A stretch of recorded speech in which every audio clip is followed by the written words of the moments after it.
Hello friends, welcome to RSAG educare. আজকে আমরা EVS pedagogy MCQ এর যে টপিকটা পড়বো সেটা হচ্ছে পরিবেশ শিক্ষণের পদ্ধতিসমূহ। এই টপিকের উপরে যে পার্ট 1 যে ক্লাস আছে সেটা অলরেডি হয়ে গিয়েছে। আজকে আমরা সেকেন্ড পার্ট আলোচনা করব। তো ভিডিও স্টার্ট করার আগে বলি, যারা চ্যানেলে ফার্স্ট টাইম ভিজিট করছো তারা কিন্তু অবশ্যই চ্যানেলকে সাবস্ক্রাইব করো, আর সাবস্ক্রাইব বাটনের পাশে থাকা যে বেল আইকন রয়েছে সেখানে অলে ক্লিক করো। তাহলে যখনই আমি কোনো নতুন ভিডিও তোমাদের জন্য আপলোড করব তার নোটিফিকেশান তোমাদের কাছে পৌঁছে যাবে।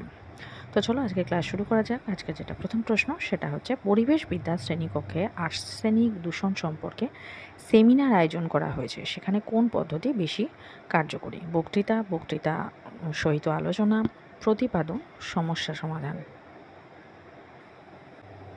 সঠিক উত্তর হবে অপশান বি। নেক্সট কোয়েশ্চেন, নিম্নোক্ত কোনটি এর মধ্যে প্রাসঙ্গিক নয়? বিতর্ক, প্যানেল আলোচনা, ব্রেন স্টর্মিং, অভিজ্ঞ ব্যক্তির বক্তব্য। সঠিক উত্তর হবে অপশান ডি। নেক্সট কোয়েশ্চেন, কোনো শ্রেণীতে দূষণ সম্পর্কিত পাঠ শিক্ষার্থীদের মধ্যে কার্যকরী করতে হলে কোন পদ্ধতি বেশি কার্যকরী? বক্তৃতা সহিত আলোচনা, প্রতিপাদন, প্রজেক্ট। সঠিক উত্তর হবে option D, project. Next question, পরিবেশবিদ্যার প্রজেক্ট পদ্ধতিতে পাঠদানের ক্ষেত্রে প্রধান ভূমিকা পালন করে কে? শিক্ষার্থী, শিক্ষক বা শিক্ষিকা, পাঠ্যপুস্তক, রেফারেন্স বই। সঠিক উত্তর হবে অপশন এ। নেক্সট কোয়েশ্চেন, প্রাথমিক পরিবেশ পরিচিতি শিক্ষার ক্ষেত্রে উপযোগী পদ্ধতি হলো কি? বক্তৃতা, প্রতিপাদন, প্রজেক্ট, সমস্যা সমাধান। সঠিক উত্তর হবে অপশান সি। নেক্সট কোয়েশ্চেন, পরিবেশবিদ্যা শিক্ষণে কার্যকরী পদ্ধতি হলো বক্তৃতা সহিত আলোচনা, প্রজেক্ট, সবকটি। সঠিক উত্তর হবে অপশান ডি। নেক্সট কোয়েশ্চেন, পরিবেশবিদ্যা শিক্ষণের ক্ষেত্রে যে কোনো পদ্ধতির শেষে কি করা উচিত? আলোচনা, মূল্যায়ন, বিতর্ক, কোনোটি নয়। সঠিক উত্তর হবে অপশান বি।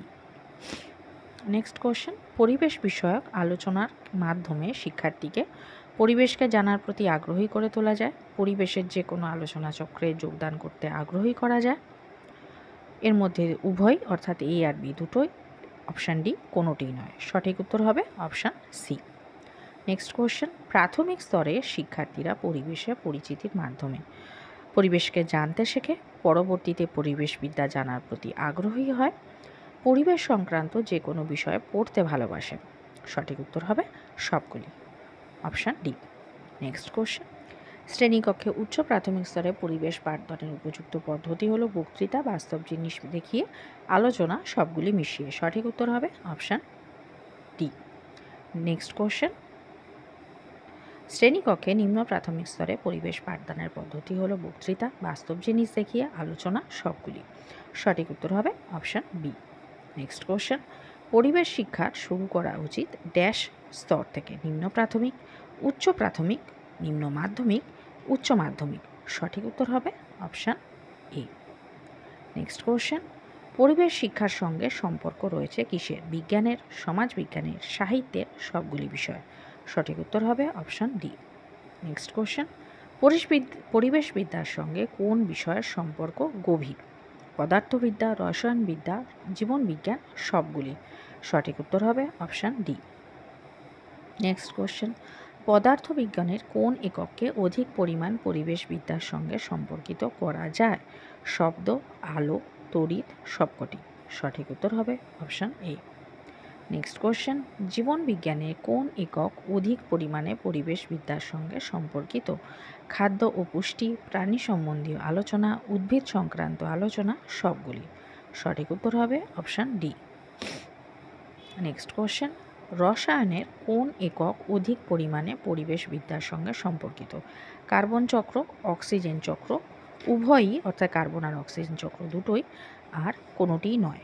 সঠিক উত্তর হবে অপশান সি, অর্থাৎ কার্বন চক্র আর অক্সিজেন চক্র। এই কার্বন চক্র, অক্সিজেন চক্র, নাইট্রোজেন চক্র, ফসফরাস চক্র, এগুলো কিন্তু আমি যে ইভিএসে যে টপিকগুলো করেছি তার যে প্লেলিস্ট আছে সেখান থেকে তোমরা দেখে নিও, সেখানে কিন্তু সমস্ত ডিটেলস দেওয়া আছে। আর এই যে টপিকটার আমি এমসিকিউ করাচ্ছি এর পার্ট 1-এর লিঙ্ক আমি ডিসক্রিপশানে দিয়ে দেবো, আর এই সিরিজের প্লেলিস্ট যদি দেখতে হয় তাহলে আই বাটনে লিঙ্ক দেওয়া আছে, সেখান থেকেও তোমরা দেখে নিতে পারো। নেক্সট কোয়েশ্চেন, প্রকৃতি বিজ্ঞানে পরিবেশের যে বিষয়ের উপর গুরুত্ব দেওয়া হয় সেটি হলো শক্তি, উদ্ভিদ, প্রাণী, মাটি। সঠিক উত্তর হবে অপশান এ। নেক্সট কোয়েশ্চেন, প্রকৃতি বিজ্ঞানের রসায়নে পরিবেশের যে বিষয়গুলি রয়েছে সেটি হলো শক্তি, বায়ুর উপাদান, উদ্ভিদ, প্রাণী। সঠিক উত্তর হবে অপশান বি। আজকের যেটা লাস্ট প্রশ্ন সেটা হচ্ছে জীবন বিজ্ঞানে পরিবেশের যে বিষয় রয়েছে সেগুলি হলো প্রাণী, উদ্ভিদ, খাদ্য ও পুষ্টি, সবগুলি। সঠিক উত্তর হবে অপশান ডি। তো আজকের ভিডিও এই পর্যন্ত। যদি ভিডিও ভালো লেগে থাকে তাহলে অবশ্যই ভিডিওকে একটা লাইক করো। যারা চ্যানেলে নতুন, চ্যানেলকে সাবস্ক্রাইব করো, আর সাবস্ক্রাইব বাটনের পাশে থাকা যে বেল আইকন রয়েছে সেখানে অলে ক্লিক করো। তাহলে যখনই আমি কোনো নতুন ভিডিও তোমাদের জন্য আপলোড করব তার নোটিফিকেশান তোমাদের কাছে পৌঁছে যাবে।